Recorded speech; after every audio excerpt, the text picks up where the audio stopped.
G'day everyone, welcome back. This time we're going to go through another little outboard. Now a few weeks ago I put up just a little short. Basically I cooked my old little two-stroke outboard. I haven't actually gone through that engine yet to see what caused it. I'm tipping either the impeller failed or it's probably gummed up inside the head maybe, but anyway, so a little bit careless on my part, but it cooked. Didn't completely seize, but it's unhappy. I got it to actually fire up and run again, but it's low on compression. So anyway, we scoured Marketplace. Didn't take long. Marketplace is pretty good like that, and we found this little gem. Now, before we get too far into this, two things. One, go subscribe. Channel's going really good at the moment, so big thank you to everybody who has subscribed and watching and all of that, and especially comments too. I try my hardest to get through and read them and reply to all of them. So yeah, subscribe, notifications, comment, absolutely. I'm going to be after a few comments on this engine because there's a few things I'm not sure about, so if you know, please, drop it down there. Second thing, I have just got an email back saying that the final 2 sets of piston rings for the BMW engine are in stock and will be sent to me basically straight away. They're going to express post them to me. So keep an eye out for a video, or the next installment video on the BMW rebuild, because it'll be coming as soon as I get those piston rings. I can get everything back together and we can start making a really good push to get that engine up and running on the stand. So alright, so this little beauty, the ad said that it is a 5 horsepower 4-stroke Yamaha. I'm not convinced, but then again, I don't know. Let me show you why I have some skepticism whether this is actually a genuine Yamaha or not. But anyway, what it is like I said, a 4-stroke 5 horsepower with an onboard tank, which is really good. That was something that I really wanted for my next outboard. And yeah, so this should be, if it's legit, I believe it should be an F5 series of Yamaha outboard. It is a long shaft, which I'll show you in a minute. See how that goes for the tinny. I'm sure I can buy a conversion shaft for this and bring it up to a short if I have to. But yeah, now I'm not sure if I said it or not. Anyway, I paid $350 for this, which if it is a genuine Yamaha unit, that's a bargain. The next cheapest one on Marketplace is like $1,300, and I mean it's obviously in a lot better condition. This one's had a top-notch paint job and hasn't really been looked after. But we're going to dive into it. Now, it does run. I'll dunk it in the bucket and show you. It does run. It does pump water. It's got this one has a telltale. The little 2-stroke outboard that I had, the 4 horsepower, it actually didn't have a telltale. So I think that's, I'm going to claim that's part of the reason why I cooked it. But I mean, it was a bit careless on my part. But either way, it actually didn't have a telltale. All you could sort of really look at is there was a little exhaust diversion port, and you should look for water spitting out of there. So it wasn't always easy to see. Anyway, back to this. It's missing a few little bits. Like I said, it does run, won't idle. So my guess is it's got a blocked idle jet. So we're gonna pull the carby off, have a good look at it. We're going to pull the plug, give it a look. If it needs replacing, I'll replace it. We're going to do the engine oil. We're going to get this nasty old fuel out of here because it stinks. It does run on it, but it stinks. It's not good.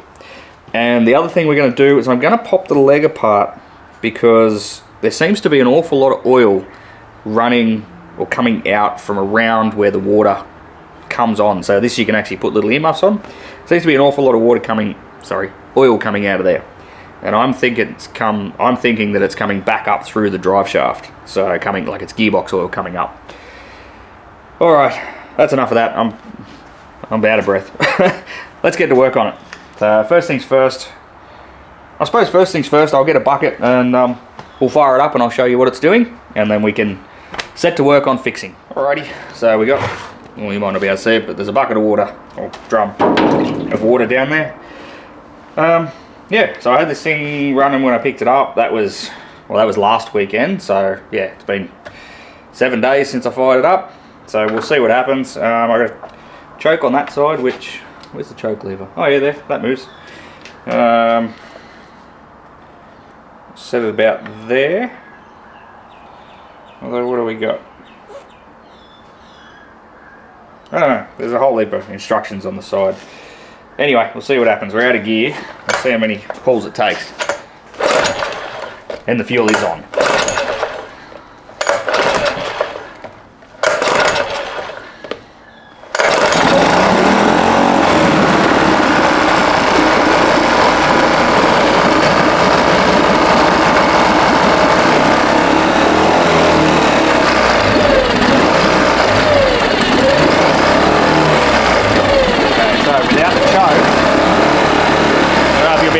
But without the choke, I'll put the choke on.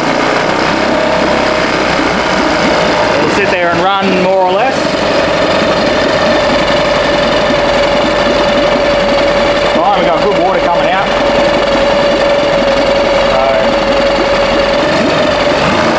So I'll push the choke off.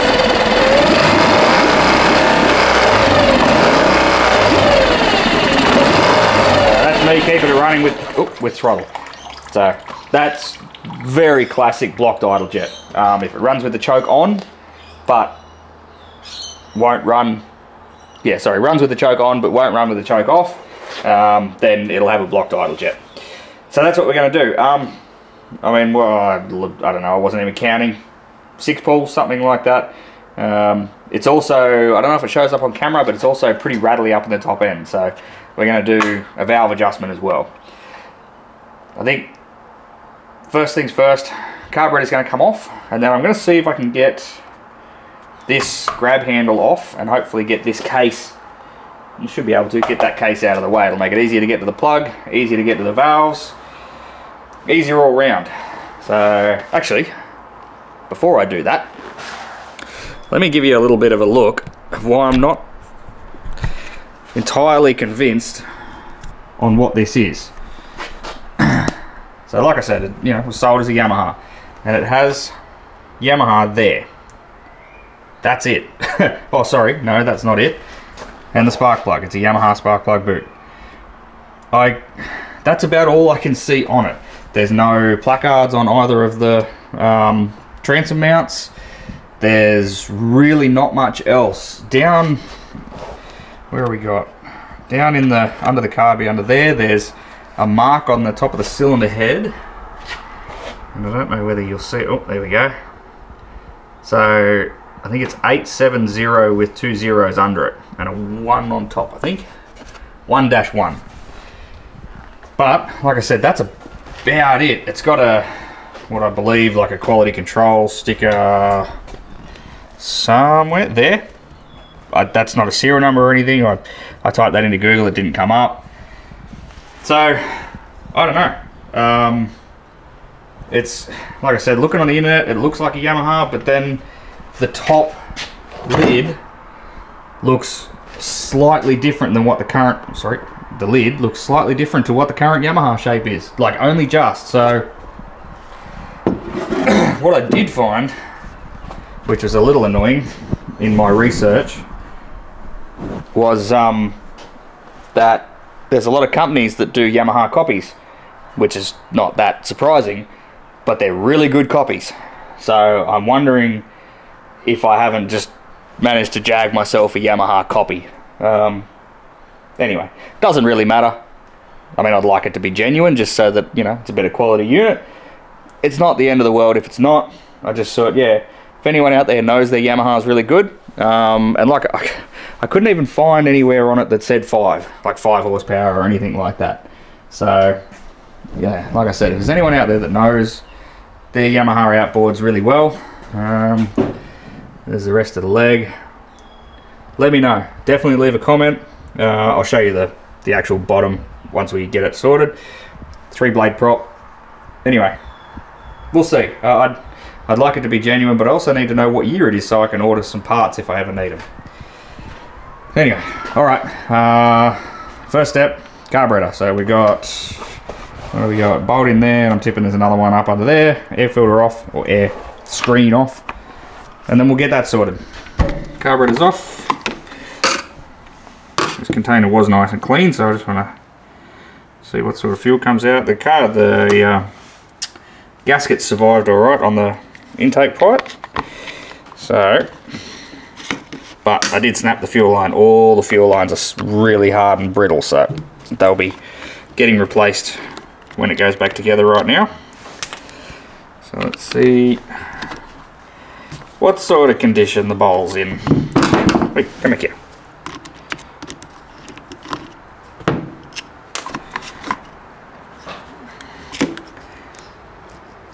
Hopefully the gasket, oh, it's an O-ring, good. Oh yeah, can't imagine why that's not running properly. So get the fuel out of there, which is pretty gunky. Get a torch. So, yeah, pretty manky down in there. A lot of sediment. Pretty expected, really. What do we got? I think even the main jet looks blocked. Alright, get the pin out, get the needle and seat out. We'll have a good look. This thing's just going to get a really good scrubbing and then a blow through. We'll clean it up. I mean, that's the fuel that's in the tank, so it's pretty nasty. We're gonna drain the tank, and it's also got a lot of crap in it too. Might even have a look at that little filter. There's a tiny little filter on the side, so that might even be worth pulling out. Let's see. Let's see if this main jet's blocked. Bigger screwdriver.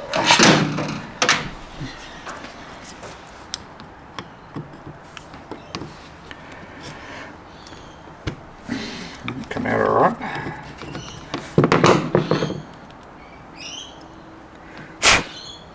The main's not blocked. I don't know if you'll be able to see through it. Probably not. It's probably not going to do it. Anyway, the main jet's not blocked. Oh, there's a secondary down in there, of which I don't have a screwdriver that can get it right now. Alright, I'm going to finish disassembling this, and we're going to have a good look and a go through it, and then a clean up. We'll see what happens. This is where we're at.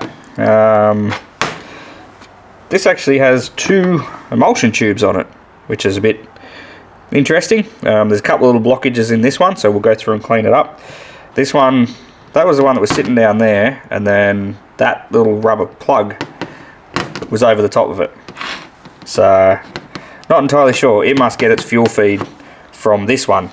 Now, the jet is, well, this particular jet, which screwed into the top of that one, isn't blocked.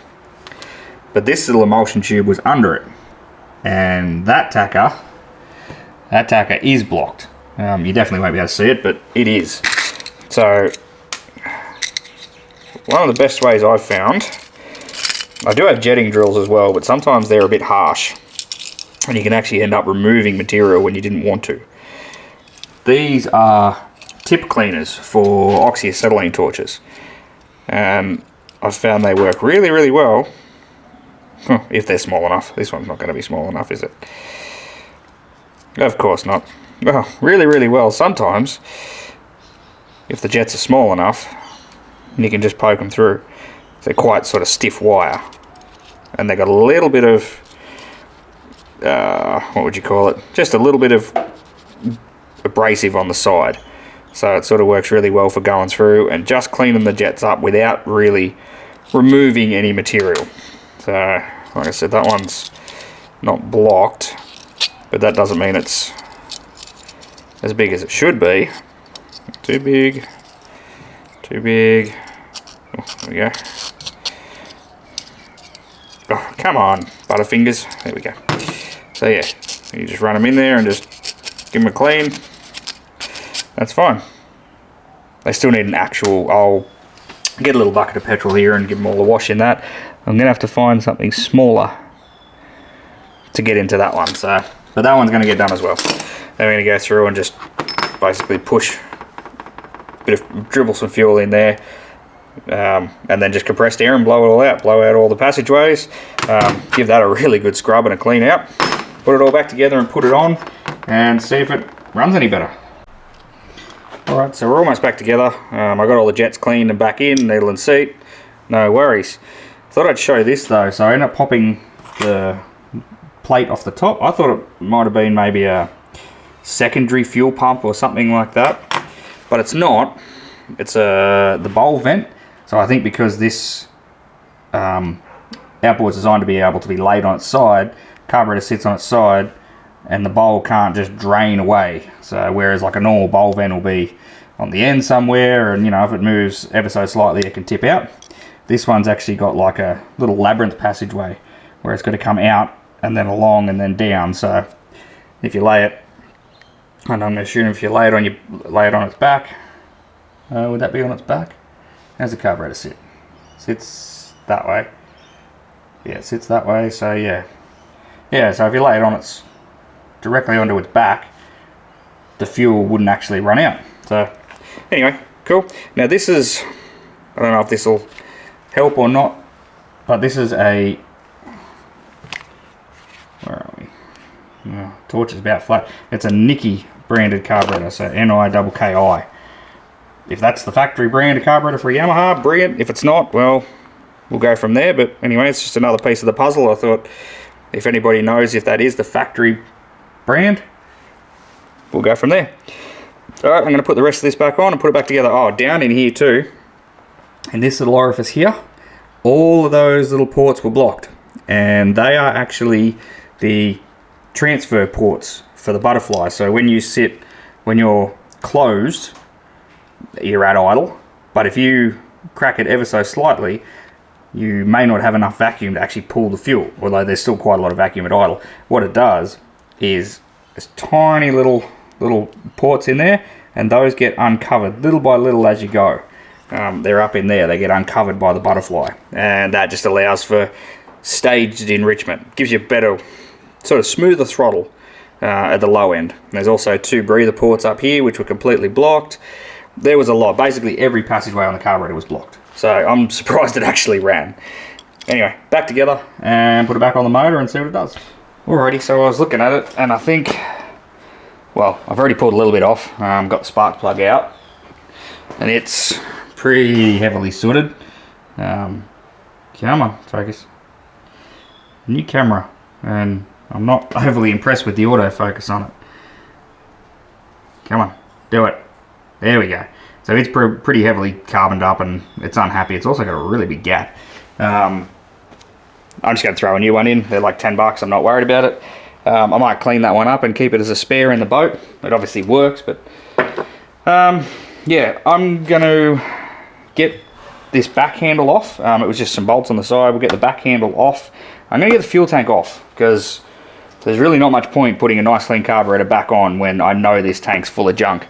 So we'll do that, and then I have to go down the street, get a spark plug like I said, and put all new fuel lines back on it, nice clean fuel tank, new spark plug, and then we'll run it again, and it should run perfectly. Fingers crossed.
And this, ladies and gentlemen, is why I tend to always pull stuff apart. That, right there, is the main fuel feed, straight out of the bottom of the fuel tank, and it's 2/3 kinked off. Well, more than that, maybe 7/8 kinked off. It's just, it's done. So, anyway, we're going to get that out of there. I need to get, like, why? I don't know what I'm going to be able to do there. I might have to try and find her. No, don't know. Alright. Actually, good thing is too, is that it's going to give me a really good chance to give all of this a degrease and a clean. Now, I have not yet found another component that says Yamaha on it. Nothing. So I am leaning more towards, she's a good old Alibaba something. So, I mean, even the pull starter that's got a Yamaha sticker on it, it's got cast numbers, but they're not, nothing's cast Yamaha, so, I don't know. I'm still on the fence, but I'm leaning more towards the very doubtful this is actually a Yamaha. Anyway, you get that on the big jobs. I mean, look, if it's not a Yamaha, I'll be a bit disappointed, but it's still a good running, I think, 5 horsepower outboard for 350 bucks. I mean, it's, yeah, still not terrible. Anyway, I'm going to go down and get some fuel line, some fuel, spark plug. That's probably not it, and I'll forget something anyway. So, alright, I'll bring you back when we got all some bits. We'll get it cleaned up, back up and running. Take it back. It's not only kinked once, and it's like, it's hard kinked. Nothing really was coming through there. It's actually kinked up here as well. So we got cracker of one on the bottom, and then top one as well. So, anyway, whoop. Oh, and I'll show you what come out of it. I tipped it into a more or less clean container. And probably hard to see. I probably should have picked a better container. If we turn the lights off. Nope, that made it worse. Anyway, you can see all the sediment floating around in there. All big chunks. This was clean. I wiped it all out. It was nice and clean. There was nothing in there. So, anyway, I'm glad I pulled that tank off and didn't just try and run it. Alright, let's go down the street, get some stuff. Alright, I thought before I put this end cover on, we would pop the rock cover and check the valve clearances. Now, surprisingly, the valve clearances are pretty much perfect. They're probably just on the loose side, but still within the tolerance. Unfortunately, what I'm not super stoked about is that's the condition of the valve cover inside. So, there's a bit of crud there, and also right down in here, it's a little spoogey. So I did get some oil, so we are going to service it. I think what I might do though is actually get it warm. So we'll get it all back together, finish putting our fuel lines on, put the whole thing back together, and then run it in the bucket, get it nice and warm, and then I'll drop the oil and service it, which is sort of what you're supposed to do anyway. But yeah, I might even sort of come in here and try and just wipe some of this spooge off. But yeah, I was surprised. I thought I could hear it being a little bit rattly in the top end, but maybe that's just the way it is. So, alright, so I thought what I might do, let's try a bit of a trick to rejuvenate some of this, just, I don't know, what would you call it, sun fade sort of thing. I already tried it on that side, and it came up good. Depends on the plastic, most of the time it works. So, if you've got something that's sun damaged, and I think the other handle's worse, so I'll show you again on that one. Essentially, flame. You be careful, there's a fine line between good and melted. So you basically just come along, just wave it over the surface until it all comes back to a uniform sort of colour. And when it dries, or when it cools back down again, so all you're doing essentially is remelting the surface of the plastic. You try and get it even though, that's the trick, otherwise it just ends up splotchy again. There we go, that's it. So once that cools back down, it should go back to pretty much looking like that. So we've got fresh fuel, all new fuel lines, clean carburetor. Couldn't get a spark plug, no idea why. Like, anyway, so that one I just cleaned up and put in. I mean, we know it works. I will get another one and put in it, but it'll do for the moment. Yeah, so that's about it. Probably going to take, it'll take a few pulls to get it up and running. I've got to fill the bowl and bits and bobs. So let's put it in the start position, get some choke on it. So there we go.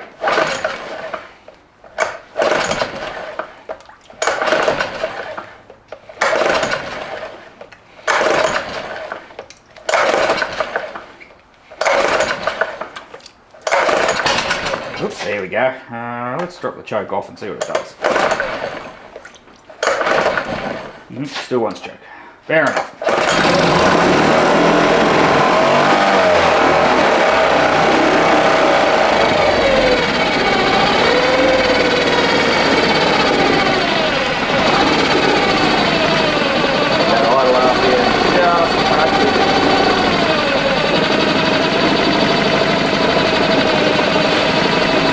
Hey, look at that. That's a bit nicer.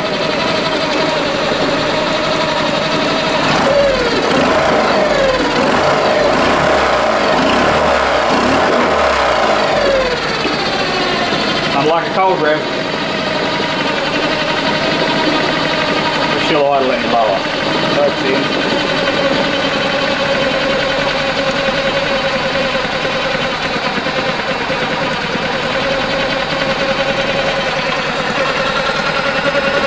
Nice.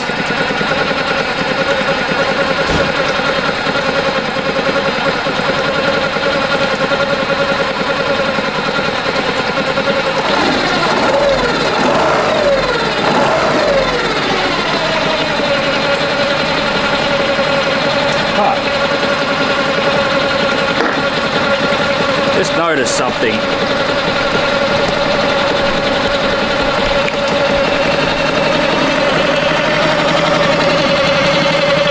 Water coming up from there.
Water coming out of there. I don't know if these have a thermostat either.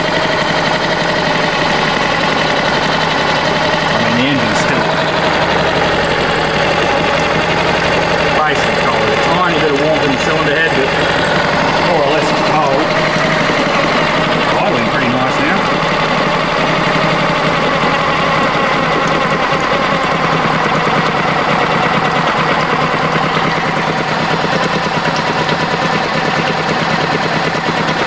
Very nice.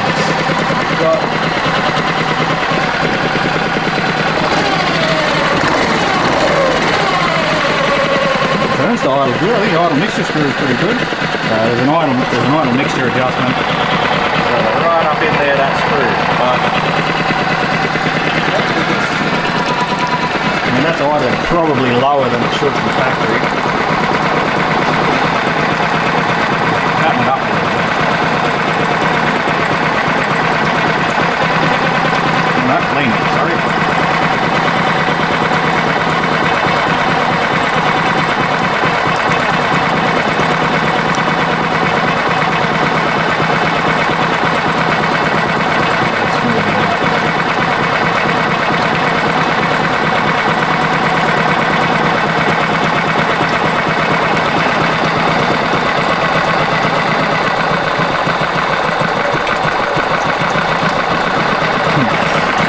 as low as we're going to get the idle.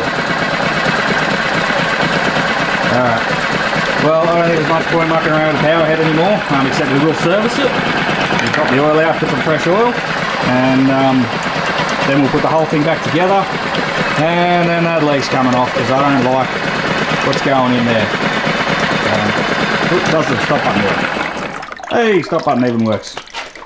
Alright, let's go. Alright, so before we go wild and pulling it actually out of the housing, I just want to have a look, see if it's at the right level, but I'm also going to drain it and put fresh stuff in anyway. Just see, okay, that wasn't very tight. Alright, what's our level like? Definitely not there. Alright, well, let's have a bit of a geese.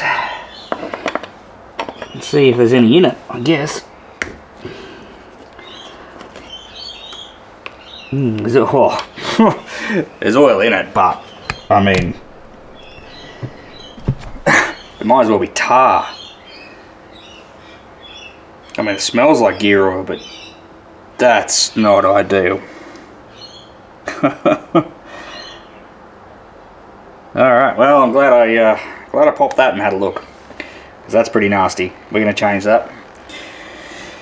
And I think, seeing how it's got no oil in it now, we might actually try and drop this lower leg unit off. Alright, we'll let that drain, and we'll start working on this lower leg. So in here, I've got a massive screwdriver that's way too big for the job, but I'm going to use it anyway. In here will be, yep, there it is. What are we going to have to be in? Probably forward. There we go. Forward gear. So in there, right down in there, that it probably won't let you show, but there's a nut in there, or a bolt, sorry, and that's the attachment point for the shift linkage. So we're going to have to undo that, which looks like a, going with a 10 or a 12.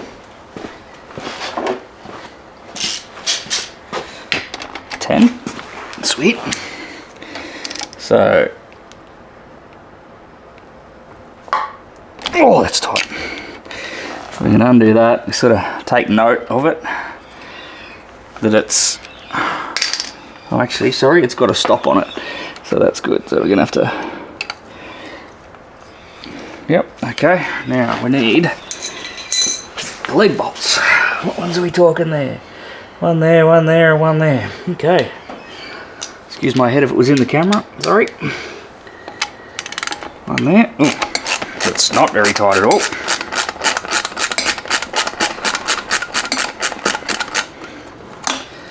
There's one at the back, and then it looks like there's another one that's actually holding an anode on, which is pretty cool.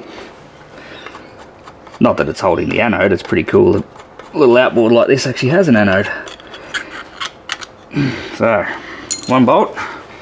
Oh, there's only 2 bolts. Okay.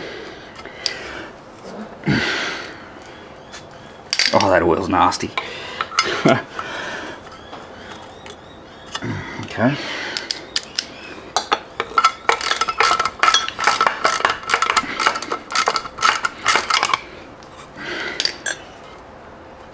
Oh. Hands are too slippery. Okay.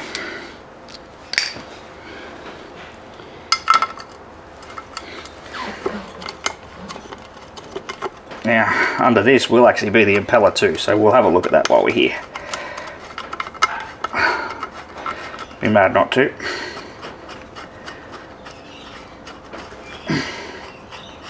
There we go. So you're out. There we go.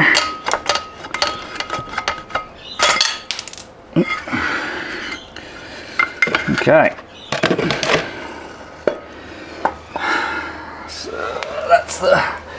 That was a little bracket, the clamp that went on to there, so it goes onto the bottom of the gear selector shaft, then that one goes up in it. So, alright, that's our water in from the impeller, and I reckon, yeah, it's very oily down in there. So I reckon there's a seal in the top of this leg. Alright, let's put you back a bit. We'll get this leg on the ground. Sorry, on the ground. On the bench, and we'll strip it down. Alrighty. So this intermediate section, that's what changed it from a short shaft to a long shaft, or long series. To change them back, it's just a different drive shaft. And I think you cut that down, which is your selector rod, your gear selector rod, and then you just got to, actually no, you don't even have to trim your, yeah, you'd have to trim your actual water tube that comes out of there. But we're not worrying about that right now. That's just a bit of a mental note for future. What we're trying to do is get to the top seal in here, because if you, I mean, you have a look, everything's oily and greasy, and it shouldn't be. So this is where it's either maybe the selector shaft. I don't know. We'll see. We'll pull it all apart, and we'll have a look.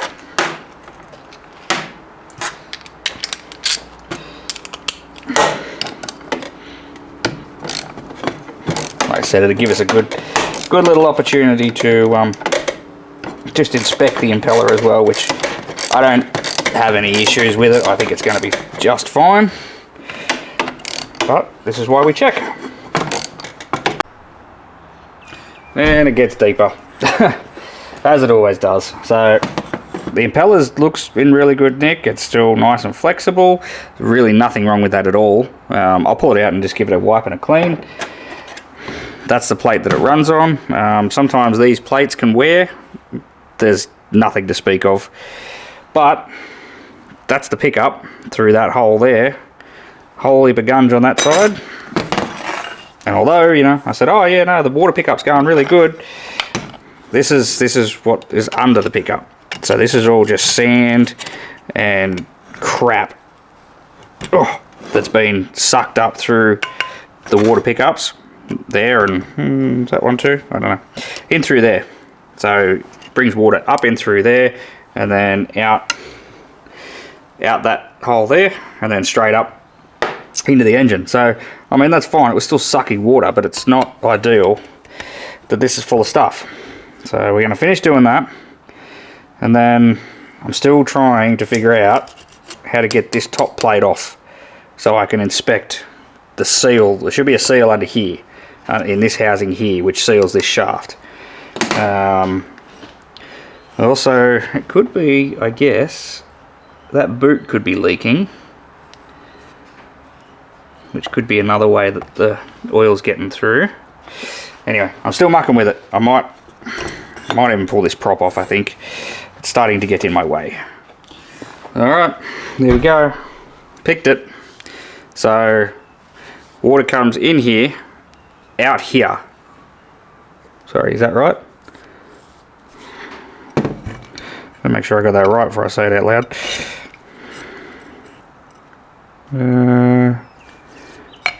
Yeah, that's the water channel. I'm sure it is. Oh, that or they are. Stand by. It goes in there. It goes that way. Oh no, sorry, that's the gear selector channel. Sorry. Out these two. So in here, in these, out that one and that one, up into the water pump, or the impeller, away it goes. See how it's all spoogy and black in around here? That is the seal that leads directly into the gearbox, if it'll stand still, which it probably won't. Anyway, that's our issue. So I'm hoping that there might be a little circlip or something that I can get out of, but I mean, that's exactly where the oil's been coming from. You can see it's all just gunked up in here. It's just nasty, but the oil's been coming from there up and around here, and it's also been getting into the cooling, which explains why it's been so wet in and around here with oil, because it's been coming in and then just basically soaking back down and soaking in the intakes. Now, that's not good for anything, especially not good for cooling, but also it means that the oil is getting back into the water, so we definitely don't want that. And you can clearly see where it's been mixing with the exhaust. And yeah, gasket is not really reusable. Probably could if I think I'm going to be up for parts, but I want to pull this down further so we can have a good look and pull the seal and have a proper investigation. And then has that been helicoiled? It has. This has been apart before. This is half of an old bolt that someone snapped off in there, and I'm now going to have to get out. Man, alright, that just chunky bit of crap there. Someone snapped a bolt in there, and then they just drilled it and tapped it back out, which is fine. That's an acceptable procedure, except when they did, they missed the bolt. So you can sort of see, maybe I'll try and get it to see. Where are we? So you can see this half here is actually bolt, and they've drilled it off center. So we have to get that out, try and drill it on center, and then I'm going to have to helicoil it. Oop, that's future me's problem. I'm going to pull this whole gearbox assembly apart now. I might as well. We'll go from there. Alrighty. So that is what's left of our seal. Why is this camera not focusing on what I want it to? Come on, thank you. That's what's left of our shaft seal. Can't imagine why that was leaking. Anyway, who knows? One of life's unsolved mysteries. I'm not worried about that. What I'm worried about is what it was sitting in. So yeah, remember I said someone had been in here before, you know, they'd munched up this bolt hole. Well, at the same time, throughout it all, because it had been leaking and water and exhaust gas had been getting into the wrong spot, yada yada, this section here is not supposed to be hollow like that. And this is some form of, I'm going with maybe araldite, some form of two-part epoxy that they put in there and hoped all will be well. But they didn't even replace the seal at the same time. Well, I doubt they did anyway. I mean, that little kink there, that's from me prying it out. The bore the seal sits in is still existent. It's not fantastic, but it's still existent. But all this area should be level and flush. Like, I don't know if I can. Yeah, so it's all munched out there. Like that should be all flush with this area. This should all be one height because that's the seal area. Well, the seal area. I don't know. So, anyway, what have we learnt, ladies and gentlemen? Try that again. What have we learnt, ladies and gentlemen? Marketplace is dangerous. I know that. Anyway, here we are. If it seems too good to be true, that's because it is. And I've given myself more work to do. All in all, I'm not that bothered by it. The power head is in good condition. It's a little bit sludgy. I'll end up doing a couple of quick succession oil changes. That's tricky. Do that 3 times. To try and just flush out a bit of that sludge, but everything else is good. It starts, it runs, it's happy. The box does work, the actual gear, the forward reverse gear drive does work, and the gears seem in good condition. So I don't think water has been getting back down into the gearbox, which is good. There's nothing corroded and gone out there. I have a couple of ideas of how to fix this. None of them are fantastic. The best one I can come up with at the moment is using a liquid steel 2-part epoxy, but not araldite, like an actual JB Weld or DevCon, something like that. I can make up a slug that presses or that pushes into the seal area, and that way when I do it, it'll all be uniform, right size. Pop the slug out, put the new seal in, away we go. Ultimately, what I would like, or what would be best, is if I can replace this lower unit. The rest of the leg's fine. I might just, before I say that, I might pop that case off and just see what that sloppy bush is all about. But either way, I'm not too stressed about that. This can't go back together as it is, so we're a bit stalled.